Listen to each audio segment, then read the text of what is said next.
sekali lagi, saya dari awal kedatangan Bapak Ibu di sini bertujuan untuk apa? Memaksimalkan, mengupayakan dengan segala cara bagaimana agar ibadah Bapak Ibu semuanya bisa maksimal di tanah suci.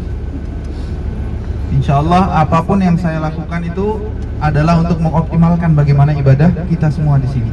Yang saya harapkan cuma satu, kepulangan Bapak Ibu ke tanah air, apa yang diusahakan di sini itu menjadi sesuatu yang memberatkan timbangan akhiratnya. Apapun itu yang kita kerjakan semua di sini, itu akan menjadi hujah kita semua nanti di hadapan Allah. Yang saya harapkan bagi Bapak Ibu semuanya ketika pulang ke Indonesia, sebagaimana yang saya bilang tadi, agar terus menjaga keistiqomahan dalam beribadah. Justru semakin rajin, justru bisa membawa efek positif bagi tetangga-tetangga dan keluarga sekitarnya, menjadikan mereka juga bersemangat, termotivasi untuk beribadah. Dan kata Nabi apa? Man dalla ala khairin falahu ajruhu wa ajru man 'amila bihi.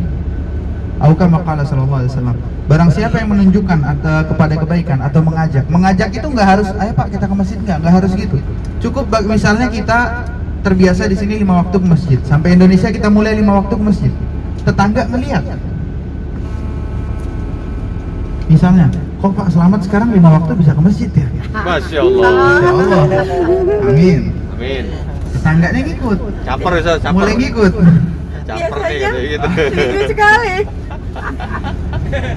Kok bisa nih mulai, akhirnya tetangganya ngelihat tertarik mulai ngikut. Nah di situ Pak Selamat cuma nunjukin doang bisa dapat pahala dari tetangganya yang pergi ikut ke masjid.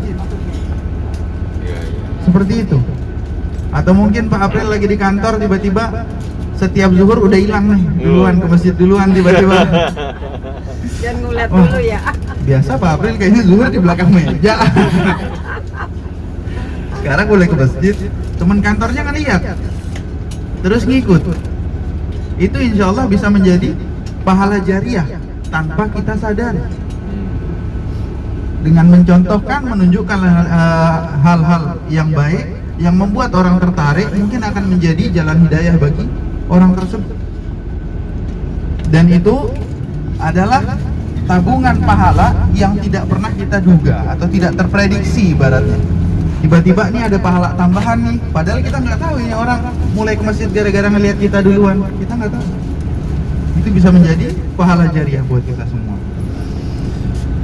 Ya mungkin itu sedikit yang bisa saya sampaikan. Kemudian untuk menutupnya saya mohon maaf yang sebesar-besarnya kepada Bapak Ibu semuanya. Sekiranya ada kata-kata yang salah, semoga bisa dimaafkan dan tidak dimasukkan ke dalam hati.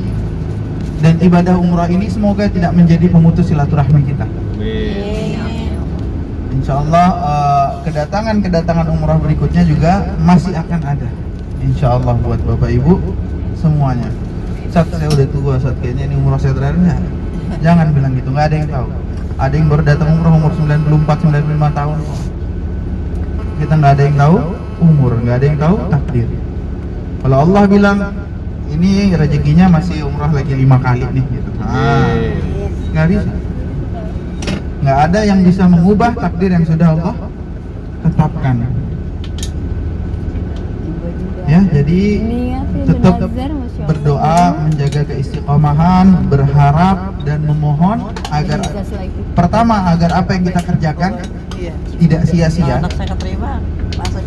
Yang kedua, agar kepulangan kita tidak menjadi pemutus dari rajinnya ibadah kita selama di tanah suci.